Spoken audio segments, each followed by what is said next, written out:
Hello friends, welcome to SSC coaching centre. दोस्तों, आज का वीडियो आपका बहुत ही बढ़िया नंबर सिस्टम का होने वाला है और ये प्रश्न बार बार परीक्षाओं में आते हैं, तो आप अच्छे से सीख लीजिए ताकि बार बार ना देखना पड़े। तो चलिए स्टार्ट करते हैं। पहला प्रश्न है, दो क्रमांगत संख्याओं के वर्गों का अंतर 37 है, तो बड़ी संख्या बताइए। देखिए, आपको क्या करना है, इसमें या तो छोटी संख्या निकालने को कहेगा या बड़ी संख्या। ठीक है, आपके पास अंतर दे रखा है, ठीक है, और पूछ रहा है बड़ी संख्या बताइए। हमें क्या करना है, बड़ी संख्या निकालनी है। तो कैसे निकालेंगे? जो हमारे पास संख्या है, बड़ी संख्या निकालने के लिए क्या करेंगे, जो हमारे पास संख्या है उसमें एक जोड़ के दो से उसमें डिवाइड कर देंगे। तो 37 में एक जोड़ दूंगा, ये हो जाएगा 38, और दो से डिवाइड कर दूंगा, ये हो जाएगा हमारा 19। बड़ी संख्या है 19। अगर छोटी संख्या निकालने को कह दे, मान लीजिए अगर छोटी संख्या निकालने को कह देता, तो छोटी संख्या कैसे निकाल देते हैं, जो हमारे पास अंतर दे रखा है वो लिखेंगे। भैया, बड़ी संख्या निकालने के लिए एक जोड़ देते हैं अंतर में, और छोटी संख्या निकालने के लिए एक घटा देते हैं अंतर में। दो से डिवाइड वही करना है। तो 37 में से एक चला जाएगा 36, डिवाइड करना है दो से, कितना आ जाएगा 18। ये आपका आंसर हो गया भाई 18। हमसे पूछ रहा था बड़ी संख्या 19 है, बी ऑप्शन सही हो गया। अब कोई दिक्कत नहीं किसी को, आसानी से हो जाएगा।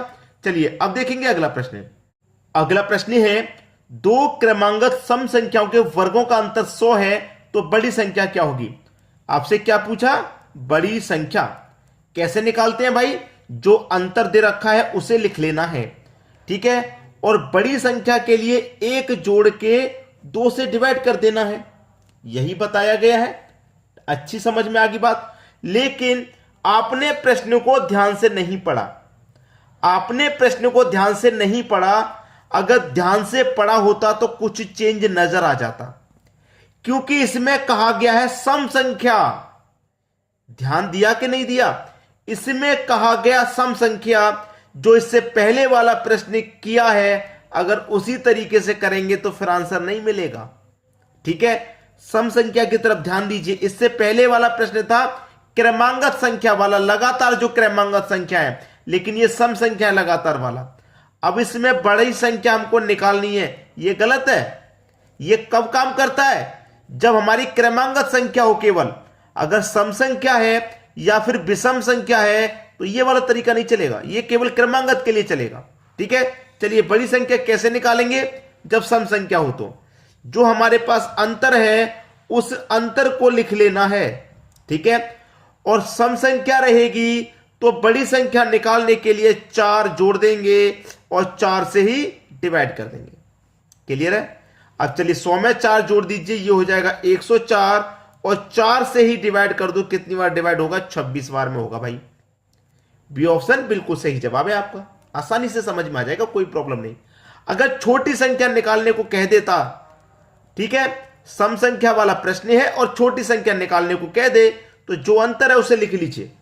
ठीक है, छोटी निकालने के लिए 4 को घटा के 4 से डिवाइड, 100 में से 4 जाएगा 96, 4 से डिवाइड कर दो, 4 से 96 आपका 24 बार में जाएगा, तो ये छोटी संख्या हो गई। तरीका समझ में आ गया। सम संख्या रहेगी तो 4 जोड़ के 4 से डिवाइड। क्लियर है? बड़ी के लिए, और छोटी के लिए 4 घटा के 4 से डिवाइड। चलिए अब देखेंगे अगला प्रश्न। अगला प्रश्न है, 3 क्रमांगत प्राकृत संख्याओं का योग 87 है, तो बीच वाली संख्या क्या होगी। कितना है भैया, योग 87 है। कितनी संख्याओं का योग 87 है, 3 संख्याओं का है ना, तो 3 से डिवाइड कर दो, 29 आपका संख्या आ गया बीच वाला। अब मैं आपको थोड़ा सा समझा देता हूं। ठीक है, थोड़ा सा समझा देता हूं। कितनी संख्या है, 3 संख्या, 1 2 3 संख्या। ठीक है, इन तीनों संख्याओं का योग 87 है। याद रहे, जितनी संख्या रहती हैं उतनी संख्या से योग में डिवाइड कर देते हैं, तो हमें क्या पता चलता है, औसत, जो कि 29 बार में जा रहा है, यही हमारा औसत होता है, और यही हमारी बीच वाली संख्या होती है। तो बीच वाली संख्या मेरी आ गई 29। अब संख्या क्रमांगत है, क्रमांगत का मतलब लगाता, तो 29 के बाद में 30, 29 से पहले 28।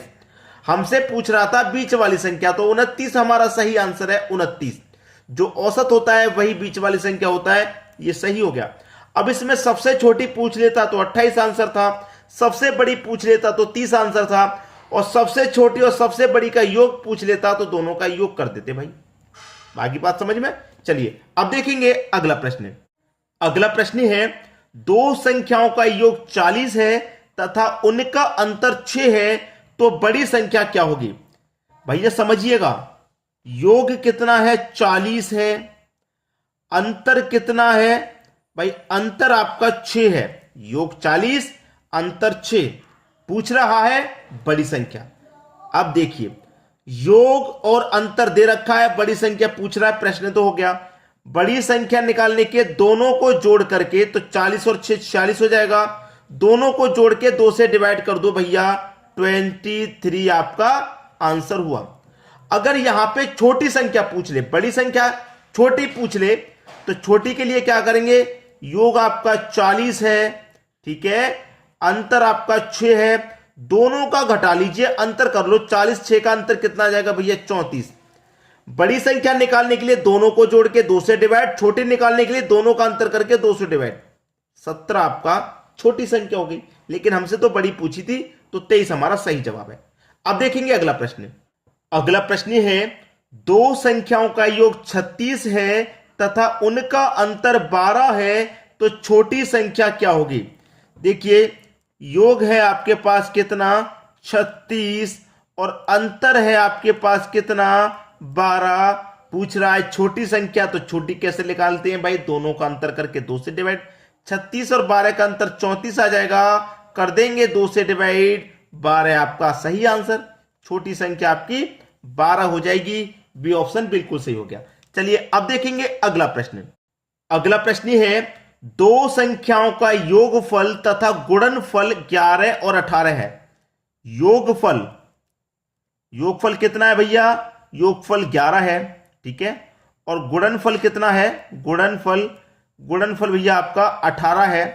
तो इन संख्याओं के व्युत्क्रम का योग होगा। भैया यही सही आंसर है, 11/18 सही कर दो इसे।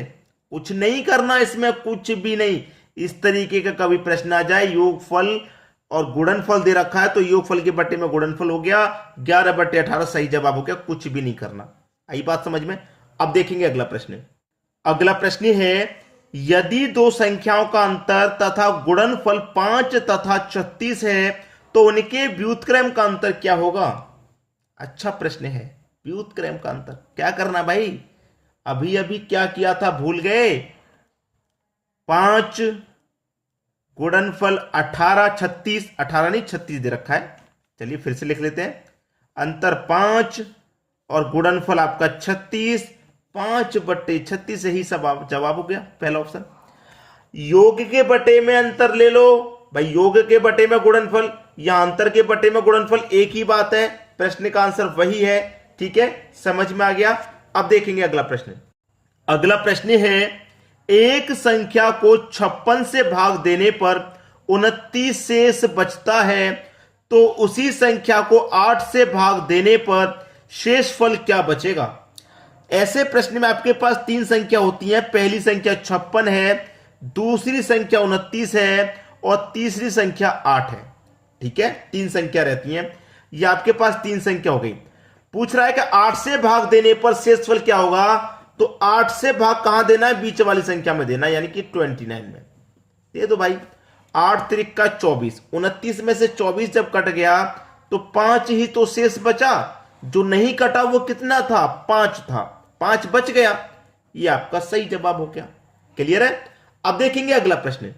अगला प्रश्न है, एक संख्या को 5 से भाग देने पर 3 शेष बचता है, तो इस संख्या के वर्ग को 5 से भाग देने पर शेष क्या बचेगा? पहली संख्या 5, दूसरी संख्या 3, तीसरी संख्या 5। हम करते क्या है, तीसरी संख्या से दूसरी में डिवाइड देते हैं, लेकिन 5 का डिवाइड मैं 3 में दूंगा तो जाएगा नहीं। लेकिन प्रश्न को ध्यान से पढ़ा नहीं पढ़ा, कह रहा है 3 शेष बचता है, तो इस संख्या के वर्ग को 5 से भाग देना है, वर्ग को देना है 5 से भाग, तो 3 का वर्ग कितना हो जाएगा? 9, 9 में देना है 5 एकम 5, 4 बचेगा शेष, ठीक है, शेष बचेगा 4, डी ऑप्शन बचेगा। अब देखेंगे अगला प्रश्न। अगला प्रश्न है, दो क्रमांगत संख्याओं के वर्गों का अंतर 37 है, तो बड़ी संख्या बताइए। ठीक है, ये आपके लिए प्रश्न होमवर्क है। अच्छा प्रश्न है, मुझे ऐसा मालूम हो रहा है ये मैंने करा दिया है। अगर करा दिया है तो आप तुरंत करके बता देंगे, कोई परेशानी आपको आएगी नहीं। क्लियर है? आप कमेंट करके बताइए इसका आंसर क्या आएगा। ठीक है दोस्तों, धन्यवाद।